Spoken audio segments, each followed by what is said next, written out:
আজি আমি ফাইনেলি তিনিচুকীয়াৰ পৰা ঘৰলৈ বুলি ওলালোঁ আৰু আহোঁতে বাটতে পোৱা জগন্নাথ মন্দিৰত সোমালোঁ। বহুতে হয়তো ডিব্ৰুগড়ত অৱস্থিত জগন্নাথ মন্দিৰৰ কথা শুনিছে আৰু বহুতে হয়তো ইয়ালৈ আহিছেও। আৰু আজি আমি ফাইনেলি জগন্নাথ মন্দিৰ দৰ্শন কৰিলোঁ। আৰু এই মন্দিৰভাগ তিনিচুকীয়াৰ পৰা আহোঁতে ডিব্ৰুগড় বাইপাছত ৰাইট চাইডে অৱস্থিত। আজি যে বহুত বেছি ৰ'দ দিছিল জানেনে, তথাপিও কিন্তু মন্দিৰত সোমোৱাৰ লগে লগে মন প্ৰাণ সকলো ভাল লাগি গ'ল। ইয়ালৈ অহাৰ আমাৰ বহুত দিনীয়া এটা আশা আছিল আৰু আজি ফাইনেলি সেই আশা পূৰ হৈ গ'ল। বহুত বেছি ভাল লাগিল মন্দিৰ ভাগত সোমাই। ৰ'দৰ কাৰণে যে তাতে ভৰি দিব পৰা হোৱা নাছিল, কিন্তু তেওঁলোকে ইয়াত বৰ ধুনীয়াকৈ মেট পাৰি দিছে আৰু সেইবাবে ভক্তগণে ধুনীয়াকৈ পূজা কৰিব পাৰিছে।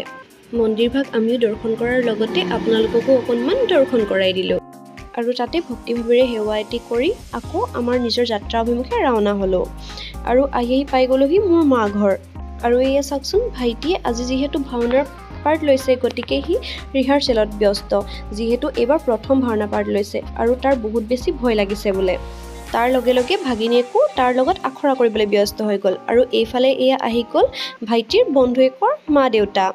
আৰু আমি তাৰ পাছতে ওলাই আহিলোঁ ঢকুৱাখানা মেইন চাৰিআলিলৈ বুলি। হনুমানক বোলে লাইটিং জোতা এযোৰ লাগে আৰু ইমানেই বিচাৰিলোঁ নহয়, কিন্তু তাৰ জোখত যে এযোৰো জোতা নাপালোঁ জানেনে।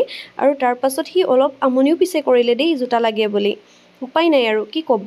আৰু তাৰ পাছতে আমি ৰাতি হ'লত আহি গ'লোঁ এয়া ভাওনালৈ বুলি। আৰু ভাওনা ক'ত হৈছে জানেনে, আমাৰ ঢকুৱাখানাৰ গোৱাল গাঁৱত। আৰু এই নামঘৰটো কিন্তু বিশেষ মহত্ব আছে দেই। ঠিক আছে তেন্তে আজিলৈ আহোঁ। আপোনালোকে আমাৰ ভিডিঅ'বোৰ কেনেকুৱা পালে ক'ব।